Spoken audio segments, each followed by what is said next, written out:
Es docente de apoyo del Colegio Luis Carlos González y el día de hoy les voy a contar cómo vamos a llenar este PR. Primero vemos que este es el anexo número 2, que es el plan individual de ajustes razonables. Vamos a llenar el anexo 2 el día de hoy. Esta primera información es la información del estudiante, la fecha de la elaboración, las personas que lo elaboran también lo deben poner aquí. En esta primera parte encontramos características del estudiante. Vamos a encontrar dos cuadros en donde hemos puesto algunas viñetas que ustedes deberán llenar.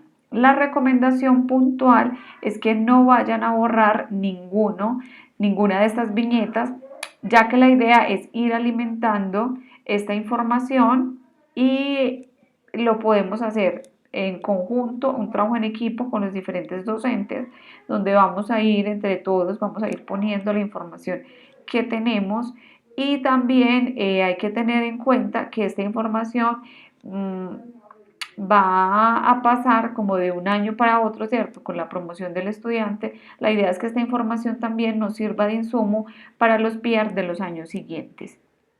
Aquí encontramos de primero el diagnóstico del estudiante, ya sabemos que esto lo encontramos en la plataforma del colegio, la plataforma institucional, lo que el estudiante logra hacer y lo que le gusta hacer, vamos a contar ahí lo que vemos que en lo que tiene fortaleza, en lo que disfruta, el contexto y vida familiar, lo que conozcamos del contexto y de la vida familiar, pero también lo que el estudiante disfruta hacer, también allí en el contexto familiar.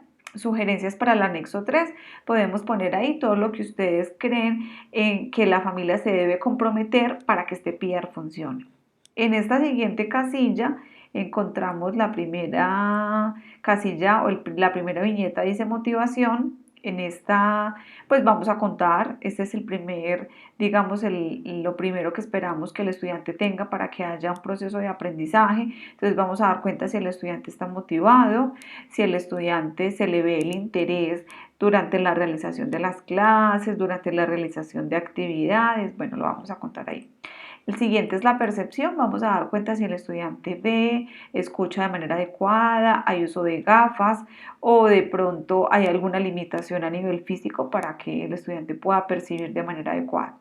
La atención, cómo es la atención, cuánto tiempo es la atención, en qué momento sostiene mejor la atención y en cuáles no, bueno, ya ustedes contarán.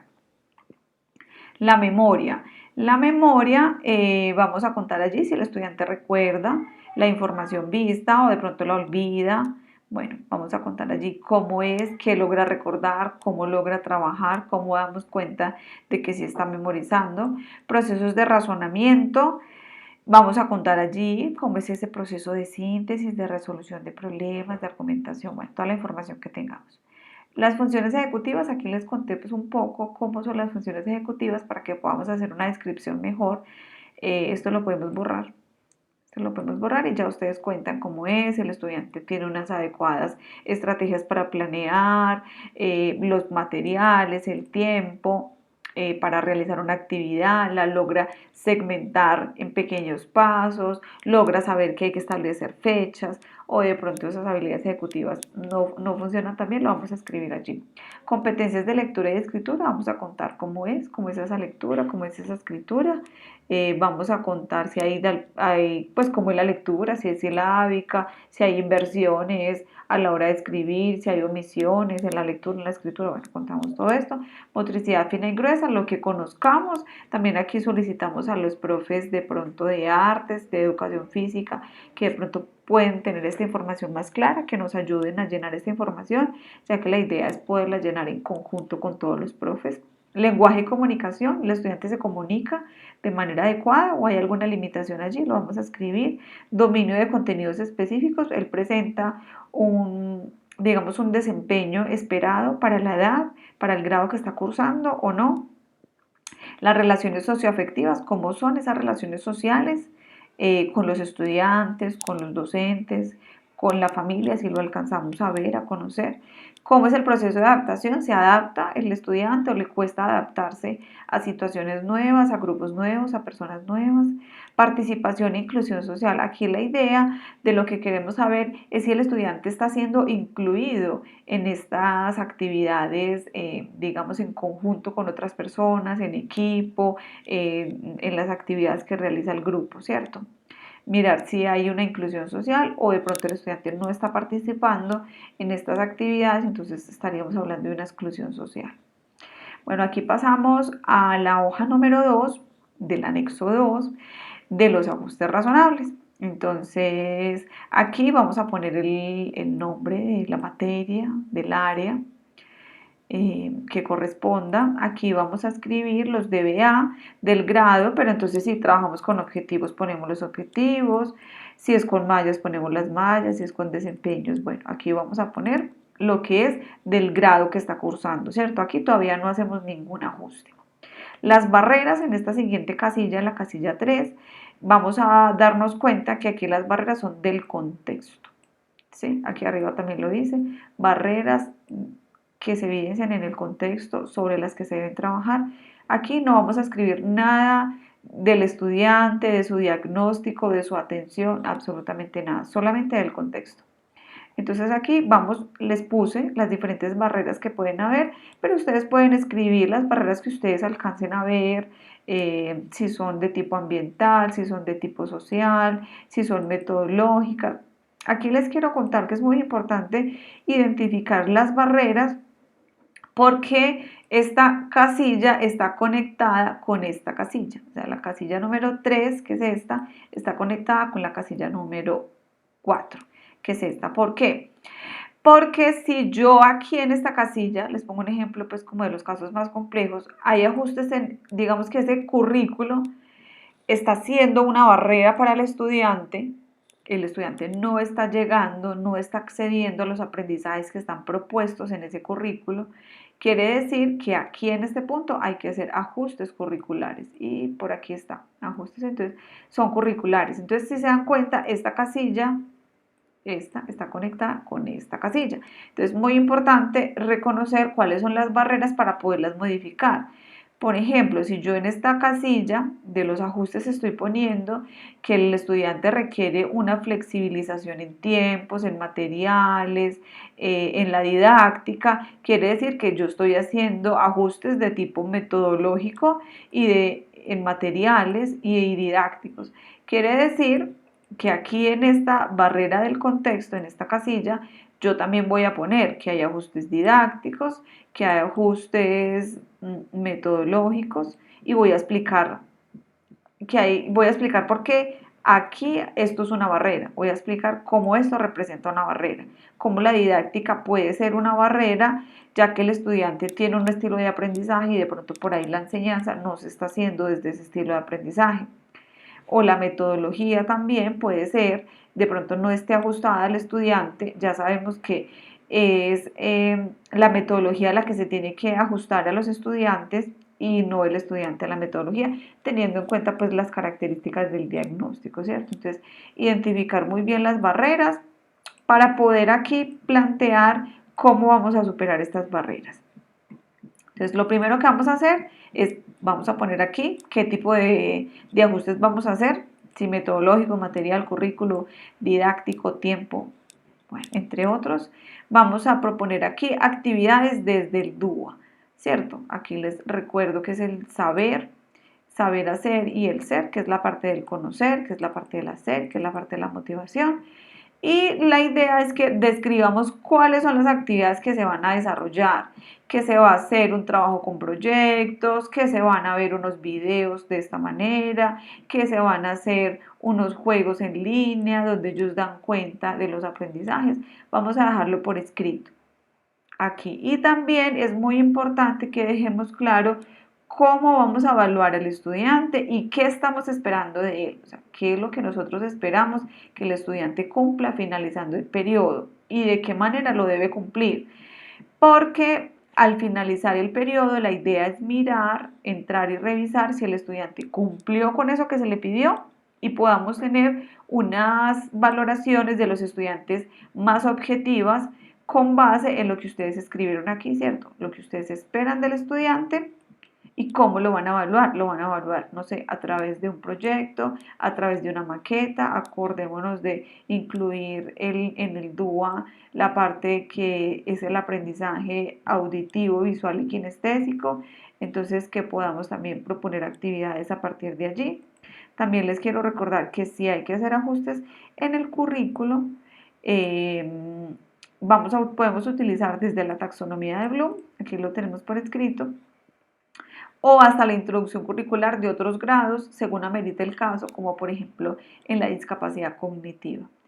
Y los estudiantes que requieran ajustes curriculares, quiere decir que nosotros aquí vamos a proponer los DBA que el estudiante está en capacidad de hacer, ¿cierto? Cuando se requieren ajustes curriculares. Vamos a proponer porque digamos que tal vez el profe tenga la duda de qué DBA se utilizan, ¿cierto? Digamos en un caso de discapacidad cognitiva, vamos a devolvernos lo que sea necesario hasta ajustarnos al nivel en el que el estudiante está, ¿cierto? Ya que el PIR nos permite hacer estos ajustes. Y la última casilla que nos dice evaluación de los ajustes, aquí vamos a hacer una evaluación de este PIR, de cómo nos fue. Entonces, finalizando el periodo, vamos a escribir si el PIR funcionó o no y por qué, ¿cierto? Si el estudiante cumplió con eso que se pidió, con las estrategias que se propusieron, con las actividades, cómo fue todo el desempeño del estudiante, cómo interactuó con ese PIR. Y si no funcionó, si hay dificultades, si el estudiante no alcanzó los aprendizajes, no entregó, vamos a escribir por qué falló, qué pasó. Si fue el estudiante, él presentaba muchas dificultades por su diagnóstico, porque no asistía a terapias, o la familia y el estudiante no se comprometieron con las entregas que se habían planteado, o el diseño del PIR tal vez estaba muy por encima de lo que el estudiante podía o tenía la capacidad en este momento, o según las características en las que está, no pudo cumplir con lo que aquí se estaba planteando. Entonces vamos a contar aquí por qué. Y les quiero mostrar la última casilla. Bueno, aquí si podemos ver, si vemos aquí en la parte izquierda, dice lenguaje, sociales. Vamos a hacer ajustes en las áreas que se requieran. En las áreas que no se requieran, no vamos a hacer ajustes y lo podemos escribir, digamos lenguaje, o escribimos aquí, no se requieren ajustes en el lenguaje, ya que el estudiante presenta muy buen desempeño y por tanto no se hacen los ajustes, ¿cierto? Quiere decir que el estudiante pues ahí no presenta ninguna barrera. Pero si las presenta, debemos hacer los ajustes. Este es el segundo periodo que está ahí, están en el mismo formato, el tercer periodo. Y vamos a ir hasta el final donde dice recomendaciones para el plan de mejoramiento institucional. Aquí la idea es que hagamos las propuestas desde estas diferentes, desde los actores que son la familia, los docentes, los directivos, los administrativos, nosotros, qué acciones proponemos para la eliminación de barreras y la creación de procesos de participación en el aprendizaje y progreso de los estudiantes que presentan discapacidad en este caso.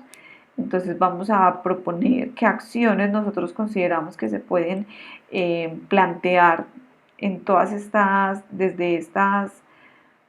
desde estos actores y qué estrategias a implementar, ¿cierto? ¿Qué estrategias se pueden hacer? Entonces aquí en la de la familia podemos hacerlas del caso puntual, qué sugerencias, qué acciones pueden ser útiles para este PIAR y el tema de cómo la familia, digamos, que deben estar involucradas para el anexo 3, deben comprometerse con el funcionamiento de este PIAR, de pronto qué sugerencias los profes nos pueden hacer para nosotros hacer mayores compromisos con la familia, a nivel de terapias, a nivel de medicación, a nivel del compromiso con entrega de actividades, etc.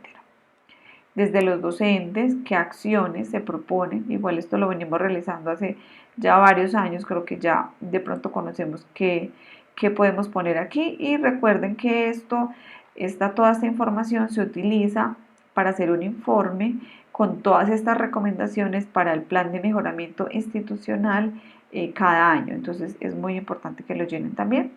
Y aquí está pues como la parte de las firmas de quienes realizan el proceso de valoración, docentes, coordinadores, docentes de apoyo. La idea es pues que esté firmado por todas las personas que intervienen en la realización de este PIR. Bueno, de pronto, que sea importante aquí como dejar claro, es muy importante dejar claro y llenar la casilla. Me parece que es importante recordarles que esta casilla no se llena sino, esta última casilla, donde dice evaluación de los ajustes, no se llena sino hasta que se ha finalizado el periodo y vamos a contar allí cómo fue este PIA y es importante llenarla para nosotros poder hacer un seguimiento de estos PIA si están funcionando todo lo que ustedes están planteando, porque si no se llena esta casilla no podemos dar cuenta, digamos, si este PR nos está siendo útil o no nos está siendo útil, y la idea es pues que no sea útil y que podamos tener unas notas objetivas, unas valoraciones objetivas de cada estudiante. Bueno, no siendo más, finalizo con este video y les deseo un feliz día.